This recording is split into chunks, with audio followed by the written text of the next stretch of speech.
Assalamualaikum warahmatullahi wabarakatuh. Salam sejahtera untuk kita semua. Saya ingin mengklarifikasi kejadian pada TPS 27 di mana bahwa rekan saya tidak boleh dihalang-halangi untuk memilih pada saat pilkada tersebut, sehingga terjadilah satu benturan-benturan yang sifatnya perdebatan panjang sehingga memancing emosi. Dan saya spontan mengeluarkan satu kata-kata yang kurang sopan kepada teman-teman tentara. Saya mohon maaf atas kejadian itu dan saya minta maaf dengan tulus dari hati saya kepada teman-teman tentara supaya ini tidak melebar ke mana-mana.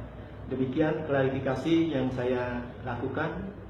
Sekali lagi saya mohon maaf dan kiranya sudi dimaafkanlah apa permohonan maaf saya ini pada teman-teman tentara. Terakhir saya ucapkan terima kasih. Wassalamualaikum warahmatullahi wabarakatuh dan selamat malam.